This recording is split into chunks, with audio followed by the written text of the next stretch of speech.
the vast expanse of the Arabian Sea. Aboard the USS Vanguard, Lieutenant Elena Voss stared at the horizon where the sun dipped into the water like a molten coin. Elle, with her striking emerald eyes and raven hair tied back in a practical ponytail, had always been drawn to the skies. Her name, chosen by her parents after a beloved grandmother, evoked grace and strength, qualities that defined her. At 28, she was one of the Navy's top FA-18 Super Hornet pilots. Her call sign Raven, a nod to her unyielding precision in the air. The briefing room buzzed with tension that evening. Captain Marcus Hale, a grizzled veteran with a name that echoed ancient warriors, outlined the mission. Intelligence had pinpointed a cluster of ground targets in the rugged mountains of a war-torn region. These were no ordinary sites, insurgent strongholds, harboring weapons caches and high-value terrorists, responsible for countless civilian deaths. Operation Thunderstrike, he declared, his voice steady. We hit them hard, we hit them fast. Elle, you'll lead the strike wing.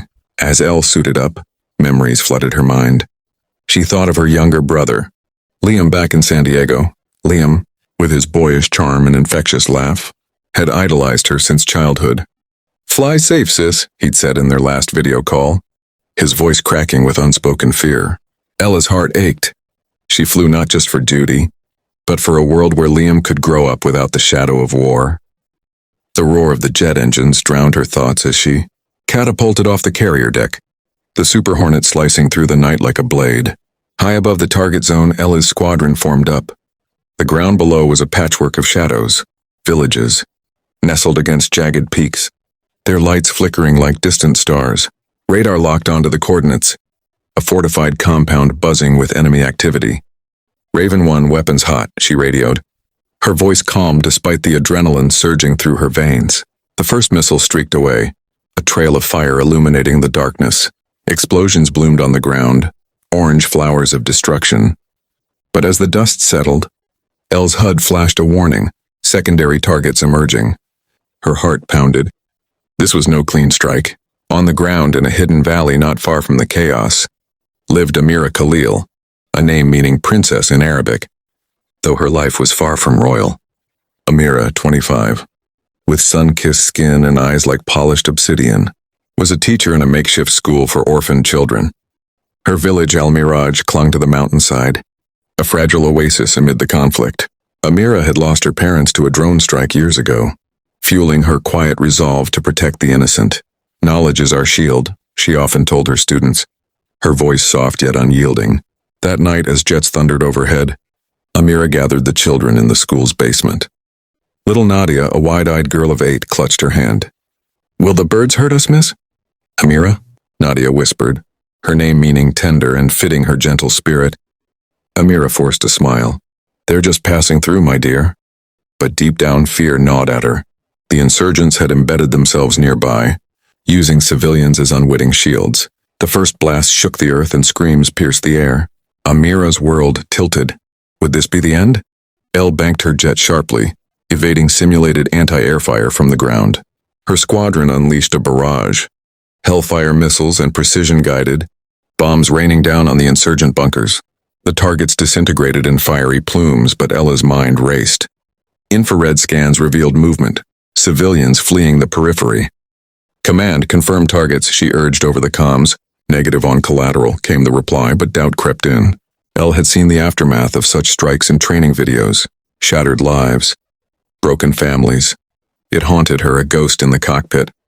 Diving lower, she spotted a convoy attempting to escape, trucks laden with arms. Engaging, she announced, her finger hovering over the trigger. The 20mm cannon barked, shredding the vehicles. Victory surged through her, but so did a hollow ache. Back on the carrier, she'd write to Liam about the thrill of flight, omitting the weight on her soul.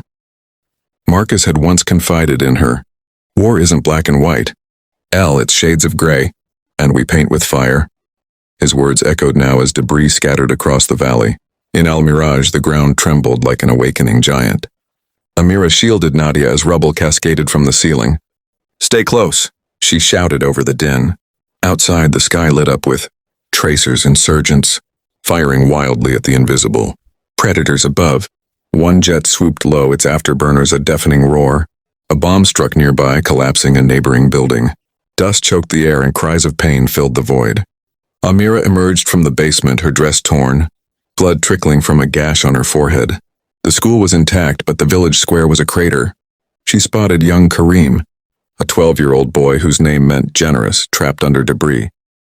With strength born of desperation, Amira heaved the stones away, pulling him free. "You're safe now," she whispered, though the lie burned her throat. Karim's eyes, wide with terror, mirrored her own buried fears. As the jet circled for another pass, Amira realized the insurgents' compound was the epicenter. Her brother Tariq, once a peaceful farmer, now coerced into their ranks, might be there. Tariq, whose name evoked the morning star, had vanished months ago, drawn into the vortex of radicalism. Please let him be spared, she prayed silently, but the jets returned, their payloads obliterating the stronghold. In that moment, Amira's heart shattered.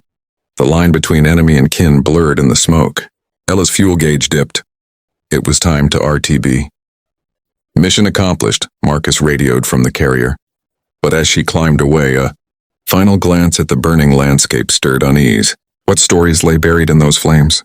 Liam's face flashed in her mind, innocent, untouched by this madness. She vowed to end this cycle one strike at a time. The debrief on the USS Vanguard was clinical. Targets neutralized. Minimal collateral reported. Ella stood before the map, pins marking the devastation. "Good work, Raven," Marcus said, clapping her shoulder. But Ella's emerald eyes held shadows. That night in her bunk, she penned a letter to Liam. "The skies are vast, little brother, but the ground below reminds us of our humanity." Sleep evaded her, haunted by the what-ifs. Weeks later, intelligence trickled in. Civilian casualties confirmed. Though hushed in official reports, Elle volunteered for a humanitarian drop. Her jet laden with supplies instead of bombs. Flying over El Mirage, she saw the scars, craters like open wounds, villagers rebuilding with weary hands. It was then she learned of Amira, the teacher who had saved a dozen children amid the chaos. Their paths, though distant, intertwined in tragedy. Amira, bandaged but unbroken, gathered her students under a tarp-roofed shelter. Nadia clung to her, whispering dreams of becoming a pilot someday. "To touch the clouds," the girl said. Amira smiled through tears, her obsidian eyes reflecting resilience. She mourned Tariq, confirmed lost in the strike but channeled grief into hope. "We rise from ashes," she told Karim, who now helped distribute aid. The packages from above, marked with the U.S. Navy seal, brought food, medicine, and a flicker of forgiveness. In a twist of fate, Elle's squadron returned for a peace patrol. During a ground liaison, she met Amira at a relief camp.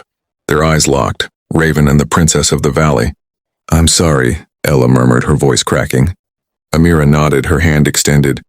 "War takes, but humanity gives back." In that handshake, barriers crumbled. Ella shared stories of Liam, Amira, of Nadia, and Karim. Names that bridged worlds, beautiful in their simplicity.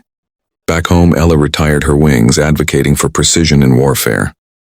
Amira rebuilt her school, naming it Starlight Haven after Tariq. The jets that once destroyed now symbolized change, powerful, echoes of loss and redemption.